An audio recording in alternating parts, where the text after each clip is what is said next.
Little Debbie's, Yoo-Hoo's, you name it, grab it. Foot-long hot dogs.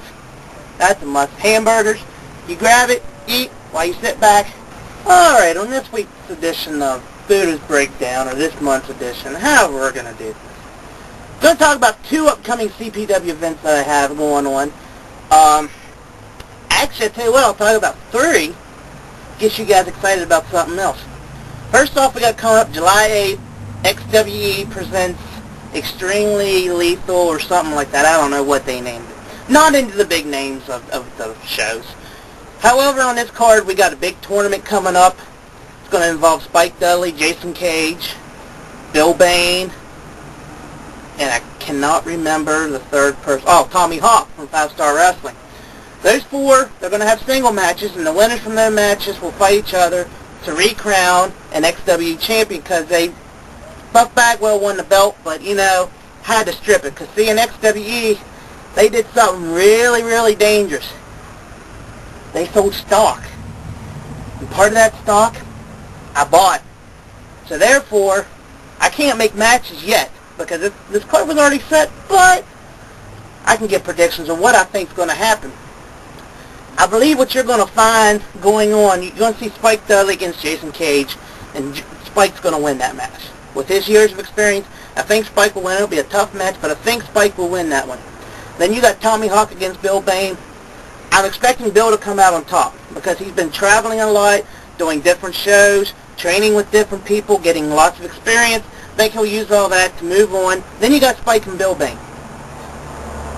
As good as Bill is, I believe you're going to find Spike Dudley's going to win this match.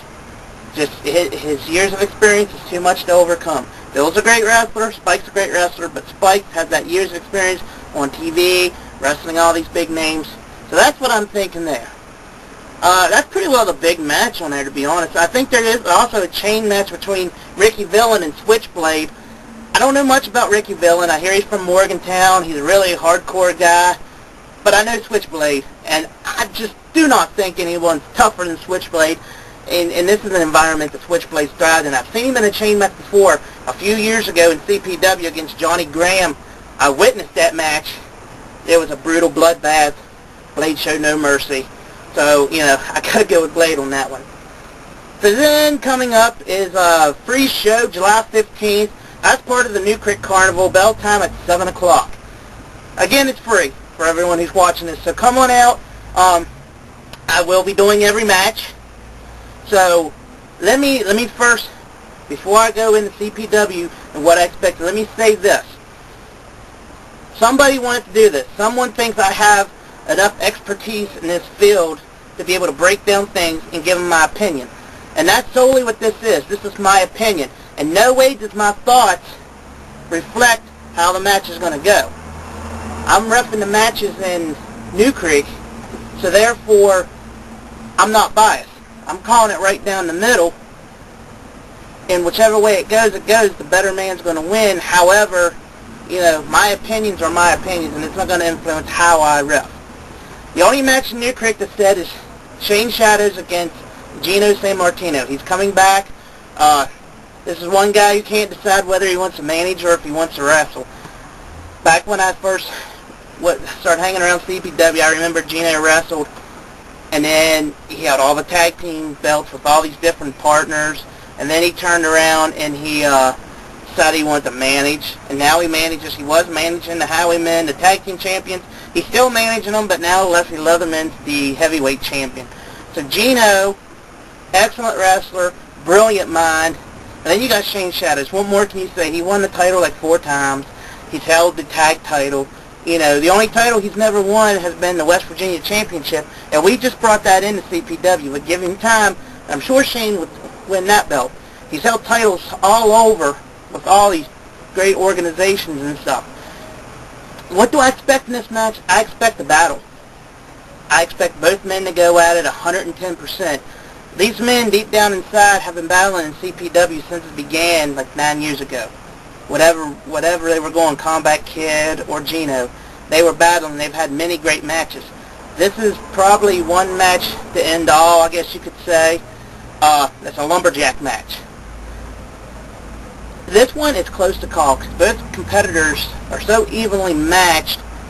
I think it's going to come down to two things. Who makes a mistake the first, and the lumberjacks. You know, how many friends does a wrestler have out there? Because we all know the lumberjack matches, they're supposed to throw the people back in, but you know that don't happen. So I expect good match. Shane probably is going to win that thing. Don't know. We'll find out. It'll come down to it.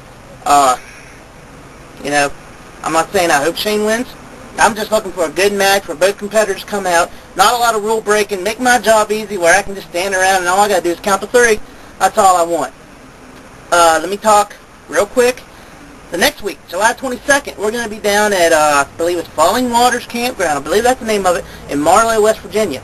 This is open to anybody who camps down there. So if you're camping that weekend and you're down there, you're going to see this free show. It's going to be awesome. We don't really have a lot of matches set up yet in CPW. There's not a lot of matches announced. The only things that we know is going on is, first of all, we got, I guess it's a tradition now in CPW, a 12-man or 14-man blindfold battle royal, and it's just like it sounds. 14 guys in the ring is blindfolded, and it's like a battle royal. Over the top rope, both feet hit the floors. Last year, Bobby won it. It's hard to call. Don't know exactly who's in this match. I would like to see Bobby win it again. I will admit that. But again, I have no control over it. But Bobby's won it before. He's had the experience. So, you know, I'm going with the underdog. I'm going with Bobby Fonta. Bobby, you're watching this, brother. Good luck to you. Hope you do that. But I do want to talk about one cool thing before I get out of here, before I go, before I moose. I want to talk about two things. First of all, remember, if you're in Moorefield, West Virginia, come to This and That Varieties, 128 North Main Street. Come in and see me. It's my gift store. I'm in my luxurious doll room right now. I'm getting a lot of energy from these dolls. They're giving me the 411 on what I need to tell you. So come down to that. Also in Falling Waters and Campgrounds, brothers and sisters, it's going to be a treat for you if you're down there. The Hall of Famer himself, CPW Hall of Famer, WWE Hall of Famer, Jimmy Boogie Woogie Man Valiant is going to be there. Come out and see him. He's going to be signing his book, autograph session, and you never know with Jimmy. He likes to get involved. Even though he's retired after 40 years, he still likes to get in there and get involved with stuff. So you never know what Jimmy's going to do. We got him coming in for a special appearance for a book signing and say hello to all the fans. But knowing Jimmy, he'll get that itch and he'll start dancing and he'll get in there. You never know. He could be involved in something.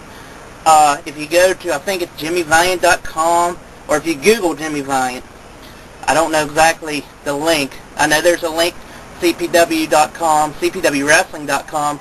If you get on there, there's a link. Go to that, buy his book, check it out. Until next time, this is Buddah.